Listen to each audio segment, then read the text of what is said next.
करीब 5 साल पुरानी ये बात है। एक गांव के अंदर परचून की दुकान होती है। एक पिता अपने बेटे से कहते हैं कि बेटा, जब तक मैं किसी काम को करके ना जाऊं तब तक तुम इस दुकान पर बैठ जाना। और जैसे ही बेटा जो था दुकान पर बैठ जाता है तो पड़ोस की एक लड़की आ जाती है, और पड़ोस की लड़की आने के बाद उससे कुछ सामान मांगती है। और जैसे सामान दिया जाता है तो उन दोनों की बातचीत का सिलसिला पहली बार यहाँ से शुरू हो जाता है। और ऐसा सिलसिला शुरू हो जाता है कि गांव में किसी को भी इस बात की भनक नहीं लगती। और अगले 3 साल तक वो एक दूसरे से बातचीत करते थे और एक दूसरे के प्रेम में पड़ जाते हैं। क्योंकि गांव बस्ती का मामला था, एक ही समाज है, एक ही बिरादर है। और इसी बीच में जब ये पता चल जाता है कि इन दोनों के बीच में प्रेम प्रसंग शुरू हो गया है, तो गांव के लोग बैठ जाते हैं, एक पंचायत हो जाती है। और पंचायत कुछ ऐसी होती है, गांव के जिम्मेदार लोग बैठे हुए थे और उन दोनों से कहा जाता है कि जो गांव की लड़की होती है वो पूरे गांव की बहन बेटी होती है। तुम इस गांव की लड़की के साथ ऐसा कैसे व्यवहार कर सकते हो, तुम इससे कैसे प्यार कर सकते हो। जब समाज के परिवार के जिम्मेदार लोग बैठ जाते हैं और बैठने के बाद जब ये तय हो जाता है तो तय कुछ ऐसा होता है कि अब लड़का लड़की से बातचीत नहीं करेगा और जो भी इनके बीच में है वो आज से खत्म हो जाएगा। ठीक वैसा ही होता है। दोनों परिवार, इनकी लड़की वाले भी और लड़के वाले भी, आपस में ये सहमति दर्ज करा देते हैं कि अब हमारी तरफ से कोई शिकायत नहीं आएगी। लड़की वाले भी गारंटी ले लेते हैं और लड़के वाले भी गारंटी ले लेते हैं। वक्त का पहिया आगे बढ़ने लगता है और गांव में अब किसी को भी इस बात की भनक नहीं थी, इस बात की किसी को खबर नहीं थी कि इन दोनों के बीच में भी कोई प्रेम प्रसंग चल रहा है या नहीं चल रहा है। वक्त का पहिया जब आगे बढ़ जाता है तो ये 2026 की शुरुआत थी। तो 2026 की शुरुआत में लड़के के पास एक ज्वाइनिंग लेटर आता है गृह मंत्रालय भारत सरकार की तरफ से। और जैसे वो उस लेटर को देखता है तो वो फूला नहीं समाता। लेकिन इस पंचायत के तुरंत बाद ही लड़की के परिवार ने उस गांव को छोड़ दिया था। गांव को छोड़कर वो शहर में जाकर बस जाते हैं। अब गांव में वो रहना नहीं चाहते थे क्योंकि समाज में उनकी बहुत ज़्यादा छीछा लेदर जो हो गई थी। अब जैसे ही उस लड़के को ज्वाइनिंग लेटर मिल जाता है तो उसने ये खबर अपने माँ बाप से पहले उस लड़की को दी कि मेरी सरकारी नौकरी लग गई है, अगर तुम्हें कोई ऐतराज़ ना हो तो क्यों ना हम दोनों अब जिंदगी अपने शर्तों के हिसाब से जिएं, अपने हिसाब से जिएं। बस यहीं से इन्होंने जो फैसला लिया, इस फैसले की गूंज अब पूरे भारतवर्ष में फैल जाती है। लोगों को यकीन नहीं हो रहा था क्योंकि इस फैसले के बाद एक कत्ल होता है और कई जिंदगियां पूरी तरह से बर्बाद हो जाती हैं। आदाब, नमस्कार, सत श्री अकाल। मैं Usman Saifi. Uttar Pradesh police control room 112 को 9 जून 2026 की दोपहर लगभग 1 बजे के आसपास एक फ़ोन पहुंचता है। फ़ोन करने वाला व्यक्ति कहता है कि साहब, मैं उत्तर प्रदेश के ज़िला सहारनपुर में, थाना लगता है रामपुर मनिहारन, और रामपुर मनिहारन में ही गोचर इंटर कॉलेज है। गोचर इंटर कॉलेज से थोड़ा सा और आगे, लेकिन 500 मीटर की आगे चलेंगे तो 500 मीटर के पास में यहाँ पर दिल्ली और देहरादून को जोड़ने वाला एक इलाका है, चौक शहरी पुल। यहाँ पर एक लड़के को गोली मार दी गई है। जितनी जल्दी हो सके आप पुलिस को भेज दीजिए। जैसे ही पुलिस कंट्रोल रूम 112 को ये सूचना मिल जाती है, उसके बाद जो पुलिस की जो गाड़ी होती है डायल 112, वो यहीं आसपास में जहाँ भी होती है, सूचना मिलने के बाद उस लोकेशन के हिसाब से पुलिस जब मौके पर पहुंचती है तो मौके पर सैकड़ों लोगों का जमघट लगा हुआ था। एक स्कॉर्पियो कार खड़ी हुई है, वहीं पास में एक लड़की है जो बहुत ज़ोर ज़ोर से रो रही थी, चीख रही थी, चिल्ला रही थी। और एक लड़का है जो बेसुध हालत में पड़ा है, खून से एकदम लथपथ है। पुलिस ने आप देखा ना ताप देखा। जो गंभीर रूप से घायल था उस घायल को तत्काल ही CHC में भर्ती कराया जाता है। डॉक्टर से कहा जाता है, डॉक्टर साहब देखो क्या बात है, क्या स्थिति है, क्या इसे बाहर हायर मेडिकल सेंटर रेफर करना पड़ेगा या यहीं से बात बन जाएगी। जैसे ही डॉक्टर ने उस लड़के की जिसको गोली लगी हुई थी उसकी नब्ज को टटोलना शुरू किया तो पता चलता है कि वो तो पहले ही मर चुका है। यानी कि जैसे गोली लगी थी, गोली उसके सर के आसपास लगी थी, जिसकी वजह से उसकी मौके पर ही मौत हो जाती है। और डॉक्टर उसे बिल्कुल जवाब दे देते हैं, कहते हैं कि ये मर चुका है। अब जैसे ही ये बात मीडिया कर्मियों को पता चलती है, जो आसपास के मीडिया वाले थे सूचना पाते हैं। सूचना पाने के बाद मौके पर पहुंच जाते हैं। जब वो यहाँ पर आते हैं, यहाँ आने के बाद देखते क्या है कि एक लड़की है जो बहुत ज़ोर ज़ोर से चीख रही थी, चिल्ला रही थी, रो रही थी, बेसुध हालत में थी। उस लड़की के पास जाते हैं पत्रकार और जाकर पूछते हैं कि क्या मामला है, क्या माजरा है। तो वो लड़की कहती है कि साहब, मेरा नाम है आकांक्षा और मैं उत्तर प्रदेश के ज़िला शामली में एक थाना लगता है बाबरी, और बाबरी थाना क्षेत्र का गाँव लगता है खेड़ी बैरागी। मैं वहाँ की रहने वाली हूँ। मेरे भाई मंजीत ने मेरे पति को गोली मारी है, उसने मेरे पति की हत्या कर दी है। और उसके साथ मेरी माँ भी थी, मेरी बहन भी थी, मेरा मामा, मेरा पिता, उसने अपने परिवार के कई लोगों के नाम भी बताए। जैसे ही मीडिया वालों ने यह बात सुनी, मीडिया वालों ने ये बात सुनने के बाद उसके बाद ये खबर सोशल मीडिया के अलग अलग प्लेटफॉर्म पर बहुत तेजी के साथ वायरल होनी शुरू हो जाती है। अब हर कोई इस घटनाक्रम के बारे में जानने में जुट जाता है कि आखिरकार मामला है तो क्या है। ये लड़की जो होती है जिसका नाम आकांक्षा होता है, आकांक्षा कहती है कि इसका 9 जून 2026 की पहली पाली में उत्तर प्रदेश पुलिस भर्ती की परीक्षा थी, वो परीक्षा देने के लिए आई थी और जैसे ही परीक्षा देकर ये निकल रहे थे तभी इसके भाई ने गोली मारी थी। आकांक्षा दरअसल ये बीए इसने की पढ़ाई की हुई है और ये 3 भाई होते हैं इसके, ये 2 बहनें होती हैं। उधर जो लड़का जिसको गोली लगी हुई है उसका पति है जिसका नाम है शिव कुमार, जिसने एमएससी एलएलबी की हुई है। वो 3 भाई हैं और 1 बहन है। सबसे हैरान करने वाली बात यही थी कि दोनों का घर जो होता है वो बिल्कुल गांव में बिल्कुल आसपास होता है, बहुत ज़्यादा फासले से नहीं था और बहुत ज़्यादा फासले से ना होने के कारण ही यहीं से कहानी एक कत्ल का रूप ले लेगी, किसी ने इस बात की कल्पना नहीं की थी। कई साल पुरानी बात है, अब से लगभग 5 साल पुरानी बात।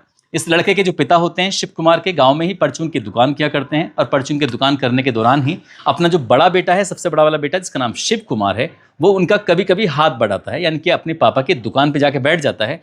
पढ़ाई में भी वो अच्छी से दिलचस्पी लेता है, लेकिन जब ये दुकान पे बैठ जाता है तो यहीं से गांव के पास की एक लड़की है जिसका नाम आकांक्षा है, उससे दोस्ती हो जाती है, दोस्ती प्यार में बदल जाती है। 3 साल तक इस बात का किसी को पता नहीं चलता, लेकिन जैसे पता चलता है तो गांव में पंचायत होती है और पंचायत के बाद ये फैसला कर लिया जाता है कि अब ये एक दूसरे से वास्ता नहीं रखेंगे और एक दूसरे से मिलेंगे नहीं, और मिलते हुए दिखाई दिए तो फिर इनकी खैर नहीं है।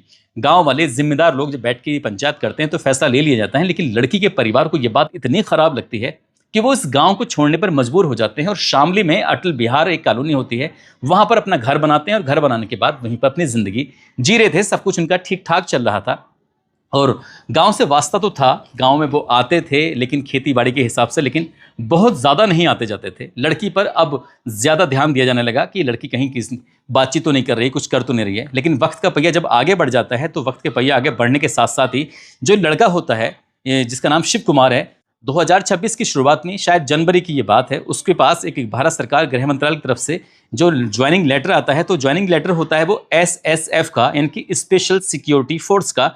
और उसके ज्वाइनिंग लेटर में ये भी लिखा हुआ था कि वो या तो 11 जून 2026 या 12 जून 2026, इनमें से कोई एक तारीख थी, उसमें उसको ज्वाइनिंग करना था।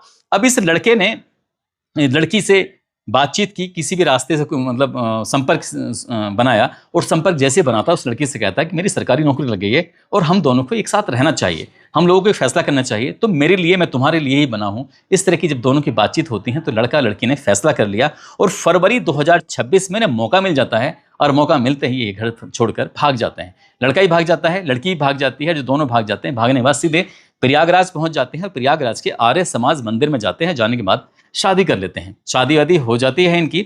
अब पुलिस भी इनके पीछे पड़ी हुई थी, क्योंकि लड़की के परिवार वाले और लड़के के परिवार वाले ये सीधे पुलिस स्टेशन पहुंच जाते हैं। पुलिस इन्हें खोज रही थी और पुलिस इन्हें खोज लेती है, और जब इन्हें पुलिस खोज लेती है तब इन्हें अदालत में पेश किया जाता है। इनकी लड़की के 164 के बयान होने थे, और जैसे 164 के बयान होने थे तो उससे ये पता चल जाता कि आखिरकार लड़की जाएगी कहाँ। लड़की अगर लड़के के पक्ष में बयान देती है तो कोर्ट फिर आदेश देगा कि लड़के के साथ जाना है। अगर लड़की बयान देती है अपने माँ बाप के पक्ष में तो फिर लड़के को जेल जाना होगा, लड़की को घर जाना होगा। लेकिन बालिग होने पर ही ये फैसला लड़की का माना जाएगा। लड़की बालिग है, लड़की की एज फिलहाल लगभग बताई जाती है 24 साल के आसपास होती है। अब यहाँ लड़की ने जैसे ये फैसला लिया कि मैं तो लड़के के साथ ही जाऊंगी, तब पंचायत हो या कुछ भी हो, पुराने जितने भी वादे थे, जितने भी कस्में थी, वो सब टूट जाते हैं और लड़का लड़की फिर दोनों एक साथ ही रहना शुरू कर देते हैं। यहाँ लड़का लड़की एक साथ रहना शुरू कर देते हैं। फिर से गांव में एक और पंचायत आयोजित की जाती है। समाज के जिम्मेदार लोग आते हैं, जिम्मेदार लोग आने के बाद पंचायत होती है और पंचायत में फैसला दिया जाता है कि इन्होंने हमारे साथ धोखा दिया है, यानी कि लड़के पक्ष ने धोखा दिया है, इसलिए इनके साथ कोई कार्रवाई होनी चाहिए। इस तरह की बातें जब लगातार चलने लगती हैं तो इसी दौरान, इसी बीच में फैसला ये लिया जाता है कि अब लड़के वाले कहते हैं कि हम इनसे कोई भी वास्ता नहीं रखेंगे, इनके पास भी नहीं जाएंगे, इनसे बातचीत भी नहीं करेंगे, लड़का हमारे लिए मर चुका है। इस तरह की बात जब कर दी जाती है तो ये बात करने के बाद फिर लड़का और लड़की को गांव छोड़ना पड़ता है। वो शहर में कहाँ रह रहे थे इस बात की किसी को भी कोई भनक नहीं थी, कोई जानकारी नहीं थी। लेकिन लड़की उत्तर प्रदेश पुलिस की तैयारी कर रही थी और ये उत्तर प्रदेश पुलिस में एज ए कांस्टेबल की भर्ती के लिए फॉर्म निकले हुए थे, आवेदन निकले हुए थे, और 31 दिसंबर 2025 से आवेदन फॉर्म भरे जा रहे थे और 30 जनवरी 2026 तक इनको भरना था। लड़की के घर वाले जानते थे कि लड़की ने उत्तर प्रदेश पुलिस में कांस्टेबल की तैयारी कर रही है और वो परीक्षा देने के लिए जरूर आएगी। लेकिन यहाँ पर जो लड़की का भाई है जिसका नाम मंजीत है, वो अपनी बहन को कई बार धमका भी चुका था, लड़के को भी धमका चुका था, उससे कह चुका था कि जहां मिलोगे मार दूंगा, या तो बिल्कुल अलग हो जाओ। लड़की से कहता था घर आ जाओ, लेकिन वो दोनों साथ साथ रहने के लिए ही कस्में खा चुके थे, तो रहना चाहते थे। लेकिन लड़की का जो भाई था वो बहुत ज्यादा नाराज था, गुस्से में था और उसने किसी तरकीब से ये पता कर लिया कि परीक्षा केंद्र कहाँ पर है, कहाँ लड़की जाकर पेपर देगी और तारीख कौन सी होगी और कौन सी पाली में पेपर होगा। और उसको ये जब ये पता चल जाता है तो उत्तर प्रदेश के जिला सहारनपुर का रामपुर मनिहारन एक जगह लगती है, गोचर इंटर कॉलेज में उस लड़की का प्रथम पाली में 9 जून 2026 की सुबह पेपर था। अब जब पेपर देने के लिए बड़ी संख्या में जो परीक्षार्थी आए हुए थे तो लड़का आराम से छिप जाता है, बैठ जाता है ये देखने के लिए कि उसकी बहन कब निकलेगी, क्योंकि उसको ये नहीं मालूम था कि जो उसका जो शिव कुमार है वो कब आएगा, कैसे आएगा, कहाँ है कहाँ नहीं। उसने तलाश किया होगा, ढूंढने की कोशिश की होगी, लेकिन वो उसे दिखाई नहीं दिया। तो इंतजार करता रहता है और लड़की जैसे ही दोपहर 12 बजे परीक्षा केंद्र से बाहर निकलती है तो अपनी बहन का पीछा करता है और पीछा करने के बाद पता चलता है कि वो स्कॉर्पियो कार से आए हैं। उस स्कॉर्पियो कार में एक ड्राइवर भी होता है, ड्राइवर के साथ साथ जो लड़का शिव कुमार है उसका मामा का लड़का जिसका नाम शिवम होता है वो भी साथ था, आकांक्षा होती है और शिव कुमार होता है। ये यहाँ से निकले ही थे। अब ये जो स्कॉर्पियो कार है इनकी अभी परीक्षा केंद्र से महज 500 मीटर की दूरी पर पहुंची थी। जो दिल्ली और देहरादून को जोड़ने वाला हाईवे होता है शहरी चौक के पास, ये पहले से ही घेराबंदी इसलिए भी कर लेते हैं क्योंकि यहाँ से जब परीक्षार्थी छूट के निकलते हैं तो बहुत बड़ी संख्या में लोग वाहन से निकल रहे थे, एकदम जाम हो जाता है, हाईवे पर जाम की स्थिति हो जाती है और गाड़ी की रफ्तार थोड़ी धीरे हो जाती है। और जैसे गाड़ी की रफ्तार धीरे होती है तो मंजीत अपने किसी साथी के साथ या मामा के साथ बताया जाता है कि वो बाइक पर था, उसके हाथ में हथियार होता है और जैसे ही ये स्कॉर्पियो रुकती है तो मौका पाते ही वो गोली चला देता है। ऐसा मीडिया रिपोर्ट कहती है कि गोली चलाई गई थी आकांक्षा की तरफ, लेकिन आकांक्षा की जान बचाने के लिए शिव कुमार आगे आ जाता है और गोली उसको लग जाती है। जैसे उसको गोली लगती है वो तत्काल ही मौके पर मर जाता है। पुलिस ने अब एफआईआर दर्ज कर ली है और पुलिस ने जैसे एफआईआर दर्ज की है तो इसमें लड़की की मां है, लड़की के पापा हैं, लड़की के 2 भाई हैं, मुख्य रूप से वो शूटर है जिसने गोली चलाई थी मंजीत, इसकी बहन भी है, बहनोई भी है और मामा है। 7 लोगों को आरोपी बनाया गया है। इन आरोपियों की गिरफ्तारी करने के लिए लगातार पुलिस दबिशें दे रही है। साथ ही लड़का और लड़की के एक फैसले ने, जो वो खुद अपने लिए फैसला ले रहे थे, उनके अपने व्यक्तिगत फैसले के चक्कर में आने के बाद 7 लोग तो इस सलाखों के पीछे अपनी जिंदगी गुजारेंगे। जो बड़ा लड़का था सरकारी नौकरी पाने के बाद जो परिवार के मदद करता, गरीब परिवार था उसकी मदद करता, वो मदद तो खैर जिंदगी में कभी हो ही नहीं सकती क्योंकि लड़का मर चुका है। जो छोटे भाई हैं क्या वो सरकारी नौकरी हासिल कर पाएंगे, नहीं कर पाएंगे? क्या माँ बाप इस दुख से कभी उबर पाएंगे, नहीं उबर पाएंगे? आप अंदाजा लगा सकते हैं। और इस घटना ने न केवल उस गांव में बल्कि जिले में पूरे प्रदेश भर में लोगों को हिला के रख दिया। क्योंकि जब उत्तर प्रदेश पुलिस भर्ती की परीक्षा देने के लिए लोग आते हैं, परीक्षार्थी आते हैं, जहां जहां तक वो परीक्षार्थी आए हुए थे वहां वहां तक की खबर सोशल मीडिया के माध्यम से पता चल गई थी कि एक लड़की परीक्षा केंद्र पर जाती है, उसके पति की और ऑनर किलिंग के चलते यानी कि शादी विवाह से नाराज एक भाई ने उसकी हत्या कर दी है। दोस्तों, इस पूरे घटनाक्रम को सुनाने का उद्देश्य किसी को परेशान करना नहीं है, किसी का दिल दुखाना नहीं है, बल्कि आपको जागरूक करना है, आपको सचेत करना है। और जाते जाते मुस्कान है, आज इनका मुस्कान का जन्मदिन है, जन्मदिन की ढेरों सारी शुभकामनाएं, बहुत बहुत मुबारकबाद। कुछ लोगों ने नाम लेने की अपील की है जिसमें अनूप सिंह हैं, गुलशन कुमार जो उत्तर प्रदेश पुलिस में हैं, नीलम बघेल हैं, एहसान खान, सुशील चौरसिया, रेखा चौहान, कीर्ति जायसवाल, जमील अहमद, आकाश कुमार, देवेश त्रिपाठी, हनीफ खान, प्रेमचंद शर्मा, गौतम यादव, राम प्रताप गुप्ता, गोपीनाथ नायक, शिशुपाल यादव, अर्चना ओझा, कल्पना सिंह, निरंजन सिंह, शुभम मिश्रा, बहादुर सिंह, संतोष कुमार यादव। आप सब लोग अपना ख्याल रखें, सुरक्षित रहें। जय हिंद, जय भारत।